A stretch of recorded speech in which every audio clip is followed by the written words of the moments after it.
আপনার উত্তরের জন্য অনেক ধন্যবাদ। পেছন থেকে নিন্দা করাটা অবশ্যই নিষিদ্ধ, হোক সেটা রমজান মাসে বা অন্য যে কোনো মাসে। এখন একজন মহিলা যদি তার স্বামীর কাছে শাশুড়ির নামে অভিযোগ করে, তাহলে কি ধরা হবে যে মহিলা পেছন থেকে নিন্দা করছে? পেছন থেকে নিন্দা করা হারাম আর বড় গুনাহ, এটা আগের পর্বে আলোচনা করেছি। অনেক সহিহ হাদিস আর কোরআনের আয়াত বলছে এটা একটা বড় গুনাহ। এখন যদি বলেন যে স্ত্রী যখন তার শাশুড়ির নামে স্বামীর কাছে অভিযোগ করছে, এখন এটাও ঠিক যে স্ত্রী তার শাশুড়ির নামে যা বলছে সেটা শাশুড়ি পছন্দ করবেন না, এটা পেছন থেকে নিন্দা করার ক্যাটাগরি। এটা গুনাহ কিনা সেটাই প্রশ্ন। যখন একজন আরেকজনের নামে অভিযোগ করছে, তখন সে মনে করছে যে যখন সে আরেকজনের কাছে অভিযোগ করছে তখন সেই কাজটা শুধরানো হতে পারে। যেমন স্ত্রী অভিযোগ করছে স্বামীর কাছে তার শাশুড়ির নামে, অথবা সে অভিযোগ করলো তার ছেলের নামে যে ছেলে যে কাজটা করছে সেটা ঠিক না। স্বামী তখন ব্যবস্থা নেবে ছেলের বাবা হিসেবে। অথবা হয়তো দুই ভাইয়ের মধ্যে একজন বাবার কাছে অভিযোগ করলো যে আমার ভাই যে কাজ করছে সেটা ভুল, পেছন থেকে খারাপ কথা বলা। তবে বলার উদ্দেশ্য হচ্ছে বাবা যেন ছেলেকে শুধরে দেন। এই কাজগুলোর অনুমতি দেওয়া হয়েছে, কারণ এভাবে বলার উদ্দেশ্যটা এটা নয় যে তাকে উপহাস করার জন্য বলা হচ্ছে অথবা তাকে ছোট করা হবে। এখানে আসল উদ্দেশ্যটা হচ্ছে যখন কেউ আরেকজনের নামে অভিযোগ করছে যাতে করে কাজটা শুধরানো হয়। আপনারা যদি তাফসির পড়েন ইমাম আন-নাওয়ির, এই হাদিসটার উল্লেখ আছে সহিহ মুসলিমে, এটাও গত পর্বে আলোচনা করেছি, হাদিস নম্বর 6265। সেখানে আমাদের নবী সাল্লাল্লাহু আলাইহি সাল্লাম বলেছেন, তোমরা জানো পেছন থেকে নিন্দা কি? সাহাবীগণ বললেন যে আল্লাহর রাসূল ভালো জানেন। নবী বললেন যে কেউ যদি কারো নামে পেছন থেকে কথা বলে যেটা সে পছন্দ করে না, সেটাই হচ্ছে পেছন থেকে নিন্দা করা। একজন সাহাবা বললেন, যদি অভিযোগটা সত্যি হয় তাহলে কি হবে? নবী বললেন, তাহলে পেছন থেকে নিন্দা করা, যদি মিথ্যে হয় তাহলে হবে মিথ্যে অপবাদ দেয়া। এখন এই হাদিসের ব্যাপারে ব্যাখ্যা দিতে গিয়ে ইমাম আন-নাওয়ি বলেছেন যে পেছন থেকে নিন্দা করা বা গীবতের 6 অবস্থায় অনুমতি আছে।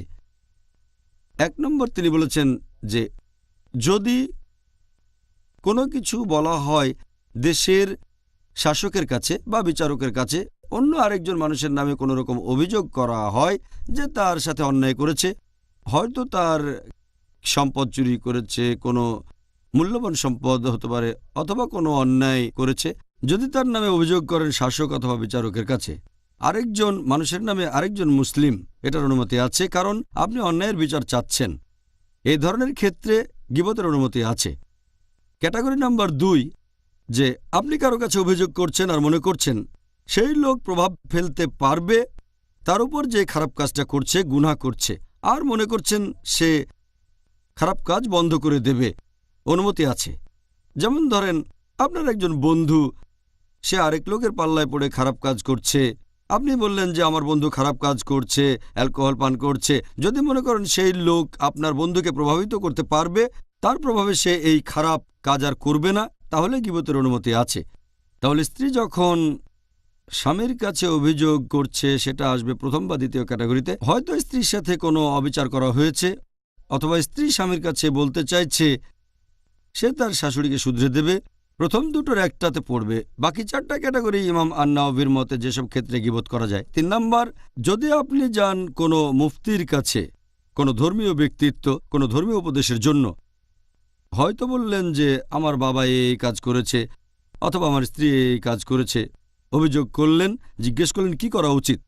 এ ধরনের ক্ষেত্রে অভিযুক্তের নাম যদি উল্লেখ না করেন অথবা পরিচয় গোপন করে বললেন যে আমার বন্ধুর বাবা এই কাজ করেছে, সেটা বললে ভালো। তবে এমন ক্ষেত্রে যখন ধর্মীয় উপদেশ নিচ্ছেন বা ফতোয়া একটা বিশেষ কাজের জন্য, তাহলে অনুমতি আছে। 4র্থ ক্যাটাগরি ইমাম আন-নাওয়ির মতে যেখানে গীবত করা যাবে, এটা হচ্ছে যখন আপনি জানেন একজন বর্ণনাকারী সে মিথ্যে বলছে, বর্ণনা দিচ্ছে হয়তো কোনো হাদিসের, তখন আপনার দায়িত্ব হয়ে যাবে লোকজনকে জানানো সে মিথ্যে কথা বলছে, অথবা তার স্মরণশক্তি দুর্বল, কারণ শরিয়াকে রক্ষা করতে হবে। অথবা কেউ হয়তো কিনছে কোনো দাসকে, আর আপনি জানেন এই দাসের কিছু বদভ্যাস আছে, হয়তো সে ব্যভিচার করেছে। তাই বিক্রেতার জন্য এটা আবশ্যিক যে সে ক্রেতাকে জানাবে যে এই দাসের কিছু বদভ্যাস আছে।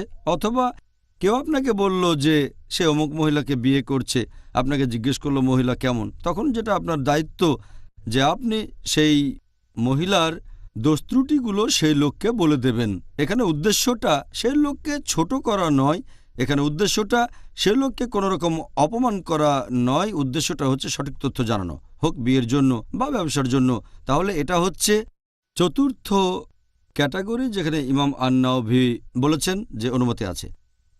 5 নম্বর ক্যাটাগরির কথা যদি বলতে হয়, যদি জানেন কেউ কোনো গুরুতর পাপ করছে জনসমক্ষে মদ পান অথবা প্রতারণা করা অথবা চুরি করা, তখন আপনি লোকজনের সামনেই বলতে পারেন যে এই লোক অন্য লোকের সাথে প্রতারণা করে অথবা চুরি করে অথবা সে বিভিন্ন বেদাত কাজ করে অথবা একজন ধর্মীয় ব্যক্তিত্ব হয়তো কোনো ফতোয়া দিচ্ছে আর আপনি জানেন যে এই লোকটা সত্যবাদী নয়, তাই এখানে অনুমতি আছে সেই লোকের বিরুদ্ধে কথা বলবেন। 6 নম্বর ক্যাটাগরি হচ্ছে যখন কাউকে শনাক্ত করা হবে, যদি আপনার উপর কাউকে শনাক্ত করার দায়িত্ব পড়ে, সে সময় শনাক্ত করতে গিয়ে হয়তো তার কোনো বৈশিষ্ট্যের কথা বলছেন যে সে পছন্দ করবে না। যেমন আপনি হয়তো বলবেন লোকটা অনেকটা খাটো, অনেকটা লম্বা। এখানে আপনি বৈশিষ্ট্যের কথা বলছেন তাকে শনাক্ত করার জন্য, সে হয়তো পছন্দ করবে না শনাক্ত করার জন্য। এখানে শনাক্ত করতে গিয়ে এমন না বলাই ভালো, তবে এড়াতে না পারলে আপনি বলতে পারেন। ইমাম আন-নাওভি এই 6 ক্যাটাগরির কথা বলেছেন যেখানে গীবতের অনুমতি আছে। ধন্যবাদ